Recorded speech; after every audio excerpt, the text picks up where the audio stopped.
بسم اللہ الرحمن الرحیم والصلاة والسلام علی سید المرسلین۔ آج کی ویڈیو ہماری مفتی طارق مسعود صاحب کی نئی ویڈیو کے رد عمل پر ہے، اور یوں سمجھے کہ اس ویڈیو پر ایک ریئیکشن ریکارڈ کروا رہے ہیں۔ طارق مسعود صاحب کینیڈا کے اندر تبلیغ کے دوران انہوں نے نازیبہ کلمات پیارے مصطفیٰ کریم صلی اللہ علیہ وآلہ وسلم کے لیے، قرآن کریم کے لیے، کاتبین وحی کے لیے استعمال کیے، اور پھر اپنی 3 ویڈیو میں معافی مانگنے کے بعد وہ پاکستان آ گئے۔ پاکستان کراچی آنے کے بعد آج ان کی ایک ویڈیو نظر سے گزری جو انہوں نے اپلوڈ کی تھی اپنے چینل پر، جس میں انہوں نے اپنے آپ کو صاف کرنے کے لیے اور اپنے آپ کو بے قصور ثابت کرنے کے لیے بلا وجہ کی تعویلات اور کمزور استدلالات کر کے اپنے اوپر یوں سمجھیں کہ وہ جو لوگ الزام لگا رہے ہیں یا لگا رہے تھے اس کو اور مضبوط کرنے کا موقع دیا، کیونکہ جب ان کی تیسری ویڈیو آئی تو ان کے اپنے لوگوں نے یہ کہنا شروع کر دیا کہ اب تو انہوں نے معافی مانگ لی ہے، اب ان کو چھوڑ دینا چاہیے، اب ان کے خلاف کوئی بات نہیں کرنی چاہیے، کوئی پوسٹ نہیں کرنی چاہیے۔ بہت سارے کمنٹس ہمیں ہماری ویڈیوز پر ملے، یا فیس بک پر، سوشل میڈیا پر لوگوں نے بہت سارے کمنٹس کیے۔ اب تک بھی جو ہے وہ ان کے چاہنے والوں کے کمنٹس ہماری آئی ڈیز پر موجود ہیں۔ لیکن آج کی اس ویڈیو میں جب ہم دیکھتے ہیں تو طارق مسعود صاحب جہاں پر اپنی غلطیاں چھپانے اور جو مین غلطیاں انہوں نے کی ہیں اپنی اس تقریر کے اندر، اس کو چھپانے کے لیے اہل سنت و جماعت کے بزرگوں کا حوالہ وہ پیش کر رہے ہیں، اور پھر یہ ثابت کرنے کی کوشش کر رہے ہیں کہ دیکھو ہم نے تو ان کو گستاخ نہیں کہا، ہم تو تعویل کر رہے ہیں، ہم تو فلاں کر رہے ہیں۔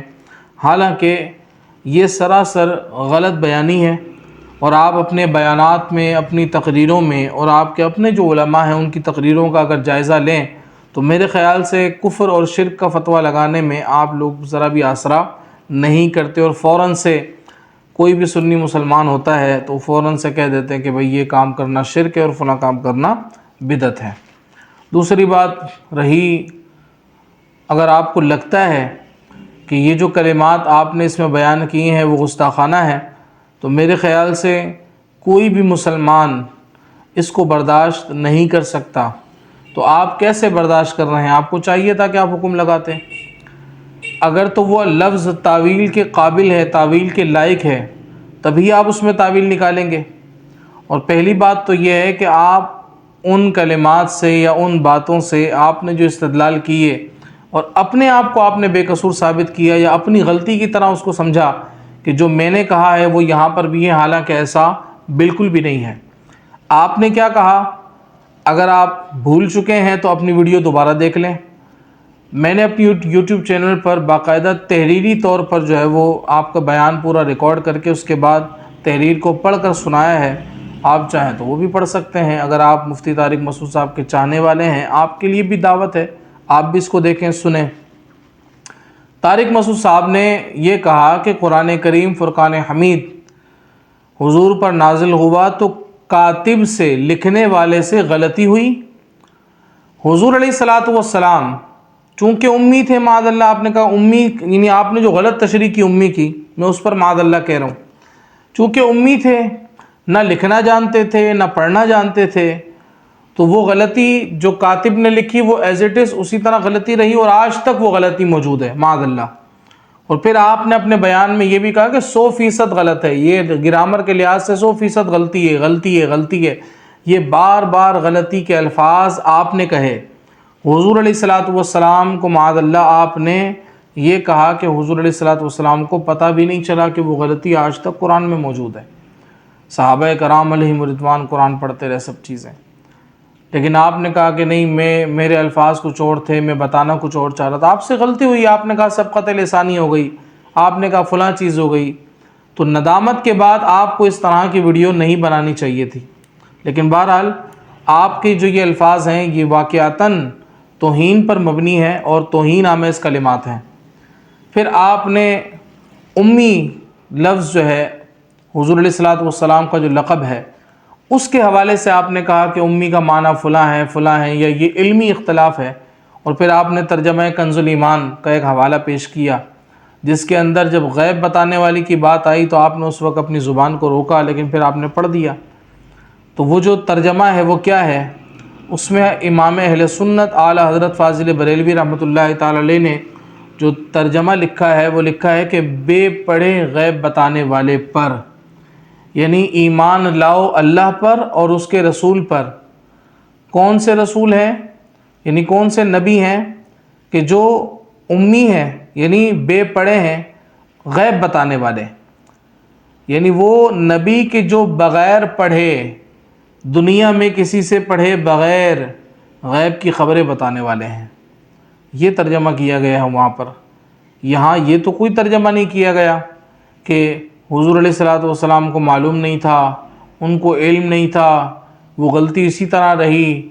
تو یہ تو معاذ اللہ، یہ جو آپ کا انداز تھا یہ تو جہالت کی طرف اشارہ کر رہا ہے کہ غلطی ہو بھی گئی اور معاذ اللہ یہ جہالت رہی، اس چیز سے جو ہے وہ عدم علم ثابت ہو رہا ہے۔ تو اس چیز کو آپ کیا دیکھتے ہیں اور کس انداز سے آپ نے اس کو جو ہے نا وہ کور کرنے کی کوشش کی ہے؟ دوسری بات، آپ نے مفتی احمد یار خان نعیمی کا حوالہ دی اور آپ کے لوگ دے بھی رہے ہیں۔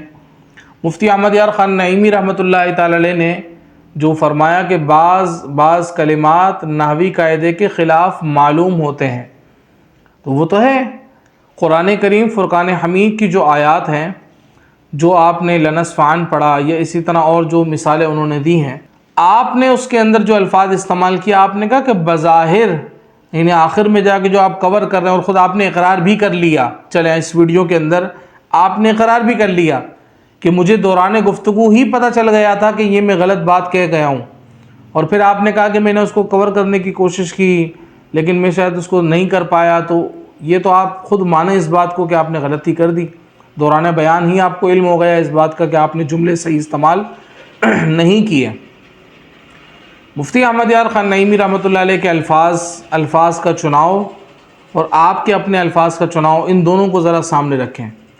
آپ نے کہا کہ کاتبین سے غلطی ہوئی، کاتب سے غلطی ہوئی، حضور علیہ الصلوۃ والسلام کو معاذ اللہ علم نہیں ہوا اس غلطی کا، وہ اسی طرح رہی اور آج تک وہ غلطی اسی طرح موجود ہے، اور پھر 100% آپ نے کہا غلطی ہے۔ جبکہ یہاں پر کیا لکھا مفتی صاحب نے کہ یہ جو بعض کلمات ہیں قرآن کریم کے، بعض کلمات جو ہیں وہ نحوی قاعدے کے خلاف معلوم ہوتے ہیں۔ معلوم ہونا کیا ہوتا ہے کہ خلاف ہونا، اور واقعتاً لنصفعن جو ہے وہ اس وقت جو نحوی قاعدہ ہے اس کے خلاف معلوم ہوتا ہے، لیکن قرآن میں غلطی نہیں ہے۔ مفتی صاحب نے قرآن میں غلطی کا نہیں کہا کہ یہ جو آیات ہیں یہ خلاف ہیں تو مطلب غلطی ہے، ایسا نہیں ہے۔ خلاف کا معنی کیا ہوتا ہے کہ اس کے موافق نہیں ہے، قاعدے کے موافق نہ ہونا، یہ خلاف کہلاتا ہے۔ تو قرآن کریم کے جو الفاظ یا جو کلمات جو قواعد کے خلاف معلوم ہوتے ہیں تو مطلب کیا ہے کہ وہ قواعد کے موافق نہیں ہیں، اور ہم پہلے بھی کہہ چکے ہیں کہ قواعد کے موافق نہ ہونا اس میں قرآن کا کوئی وہ معاذ اللہ ایسا نہیں ہے۔ قرآن کامل ہے، اکمل ہے، مکمل ہے، قرآن تابع نہیں ہے، قرآن متبوع ہے۔ یہ جتنے احکامات ہوتے ہیں، یہ قواعد ہوتے ہیں، یہ تابع ہیں۔ قرآن حاکم ہے، یہ سارے قواعد محکوم ہیں۔ تو مفتی صاحب نے تو اچھے الفاظ استعمال کیے کہ بعض کلمات جو ہے وہ نحوی قاعدے کے خلاف معلوم ہوتے ہیں، یعنی وہ نحوی قاعدے کے موافق نہیں ہیں، لیکن اس سے کہیں پر یہ نہیں لکھا گیا، نہ یہ ثابت ہوتا ہے کہ انہوں نے غلطی کر دی یا قرآن کریم میں غلطی تھی یا کاتب سے غلطی ہو گئی معاذ اللہ۔ تو آپ نے بلا وجہ جو ہے وہ اس عبارت سے استدلال کرنے کی کوشش کی، جبکہ مفتی صاحب نے بہت اچھے الفاظ سے اس لفظ کو اور اس چیز کو تعبیر کیا۔ پھر آگے اعلیٰ حضرت امام اہل سنت کا آپ نے ایک آیت کریمہ کے حوالے سے فتح رضویہ شریف کا حوالہ دیا کہ یحرفون الکلم عن مواضعہ۔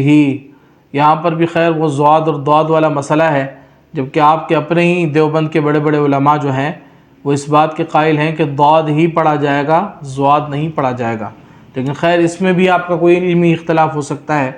تو یحرفون الکلم عن مواضعہ، یہاں مراد کیا ہے؟ یہاں مراد وہ لوگ ہیں جو قرآن میں تعریف کرتے ہیں، اور یہاں پر یہود و نصارہ کی خصلت کو بیان کیا گیا کہ یہ ان کا کام ہے، یہ جو کتاب اللہ تعالیٰ نے ان پر دی تھی اس میں وہ تحریف کرتے تھے یہود و نصارہ، ٹھیک ہے، تورات، زبور، انجیل وغیرہ میں.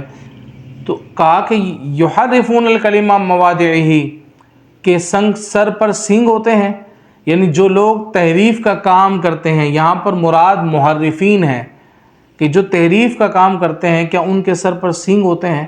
یعنی ان کی جو یہ خصلت اور عادت ہے اسی سے پہچانے جاتے ہیں، جو وہ تحریف کرتے ہیں، ملاوٹ کرتے ہیں، اپنی پسند کی باتیں جو ہے وہ لے کر آتے ہیں.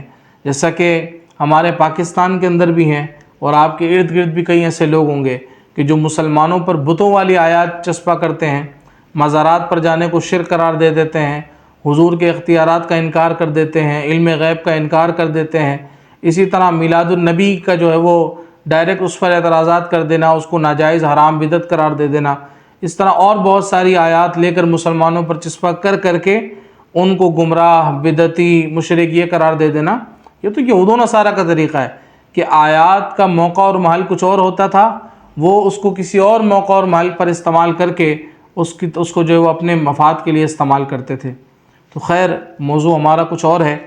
تو یہاں پر تو یہ مراد ہے، اور آپ نے زبردستی گھما پھرا کے آپ نے کہا دیکھو یہ قرآن کی آیت کی معاذ اللہ توہین ہو گئی. حالانکہ جو علم دین سے تھوڑا سا بھی شغف رکھتا ہوگا، ابتدائی درجے کا بھی طالب علم اگر ہوگا، یا جو صرف اس آیت کے جز کا ترجمہ پڑھ لے، وہ بھی سمجھ جائے گا کہ یہ کس انداز سے اعلیٰ حضرت نے کہا. پھر ہمارے جو علماء ہیں ان میں ایک عالم دین ہے مفتی حیدر علی قادری صاحب، انہوں نے بھی اس کا بہت بہترین جواب دیا ہے کہ یہ تو فصاحت و بلاغت میں علم بدیع جو ہے اس کی اقسام میں سے ہے کہ جو اعلیٰ حضرت امام اہل سنت نے جس انداز کو اختیار کیا ہے، اس کا لنک جو ہے وہ ہماری اس ویڈیو کے ڈسکرپشن میں موجود ہے، جو اس پر باقاعدہ طور پر ایک الگ سے جواب دیا گیا، اور بڑا بہترین جواب ہے. میں چاہوں گا کہ اسی کو آپ سنیں اور آپ کے علم میں اضافہ ہو. تو یہاں پر مفتی طارق مسعود صاحب سے اور ان کے چاہنے والوں سے سب سے یہی گزارش ہے کہ جب آپ مان گئے کہ آپ سے غلطی ہوئی، جب آپ نے اقرار کیا ہے کہ آپ سے غلطی ہوئی، تو بلا وجہ بریلویوں پر، اہل سنت کے مسلمانوں پر الزام لگانا کہ وہ آپ کو گستاخ ثابت کرنا چاہ رہے ہیں یا وہ آپ کو گستاخ بنانا چاہ رہے ہیں، ایسا ہرگز نہیں ہے. لیکن یہ یاد رکھیے گا کہ الحمدللہ اہل سنت و جماعت کا یہ اعزاز ہے کہ ہم نبی اکرم صلی اللہ علیہ وسلم سے محبت کرتے ہیں، اور اس محبت میں کسی اپنے کا بھی لحاظ نہیں کرتے. اہل سنت کے اندر بھی کئی ایسے لوگ آپ کو نظر آئیں گے کہ جن کو اہل سنت سے فارغ کر دیا گیا، جن کو ہم اپنا نہیں مانتے. کس وجہ سے؟ کہ وہ عقائد میں پھر گئے، انہوں نے عقیدے تبدیل کر لیے. تو ہمارے یہاں ایسا نہیں ہے کہ کوئی کچھ بھی کرتا رہے اور ہم اس کو اپنے دامن سے وابستہ رکھیں، ہم اس کو گلے لگاتے رہیں، ہم اس کو سر کا تاج بناتے رہیں. ایسا سسٹم ہمارے یہاں نہیں ہے. تو ہم سب کو چاہیے کہ امن کو ہم برقرار رکھیں. کوئی آپ کو مارنا نہیں چاہ رہا، کوئی آپ کو قتل نہیں کرنا چاہ رہا. بلا وجہ آپ اس طرح کی باتیں کر کے شاید اپنے آپ کو مظلوم ثابت کر رہے ہیں. تو میرے خیال سے مظلوم ثابت کرنے سے بہتر ہے آپ ندامت کے ساتھ اچھے انداز سے ایک رجوع کروا لیں، اکابرین کو اپنے ساتھ بٹھائیں، اپنے ایک اچھا رجوع کروائیں، خود کریں بلکہ ندامت کے ساتھ کریں، اور جو چیز ہے اس کو مان لیں کہ یہ مجھ سے غلط الفاظ نکل گئے تھے بے دھیانی میں، بے توجہی میں، تو میں اس سے توبہ کرتا ہوں، میں رجوع کرتا ہوں، بات ختم. اب بلا وجہ آپ تعویلات کریں گے کہ فلاں نے یہ لکھا، فلاں نے یہ لکھا، تو اب اگر ان سب کو گستاخ مان کے آپ کو بھی گستاخ مان لیا جائے تو کیا آپ قبول کریں گے؟ تو آپ اس وقت بھی قبول نہیں کریں گے. تو بلا وجہ ادھر ادھر کی بات کرنا یہ بیکار ہے. لہٰذا اچھے انداز سے توبہ و رجوع کرنی چاہیے، اور ہم سب کو بلا وجہ کسی کی حمایت بھی نہیں کرنی چاہیے. یہ جتنے فالوورز ہیں اور یہ بلا وجہ حمایت کرتے ہیں تو ان کو بھی اپنے ایمان کی فکر کرنی چاہیے کہ وہ تو اپنی غلطی سے رجوع کر رہے ہیں. تو جو کمنٹ کے اندر یا ادھر ادھر سوشل میڈیا کے اوپر مفتی صاحب کی حمایت میں بعض لوگوں نے تو یہاں تک لکھ دیا تھا کہ مفتی صاحب نے جو تقریر کی تھی وہ صحیح کی تھی معاذ اللہ، جبکہ خود کہنے والا، تقریر کرنے والا توبہ و رجوع کر گیا، تو ان کے ایمان کا کیا بنے گا جو بلا وجہ حمایت کرتے ہیں. تو اللہ تعالیٰ سے دعا ہے کہ رب کریم ہم سب کو ایمان کی حفاظت کی توفیق عطا فرمائے، ہم سب کا ایمان محفوظ فرمائے، پیارے آقا کریم صلی اللہ علیہ وسلم سے بے پناہ عشق اور محبت عطا فرمائے. جزاک اللہ.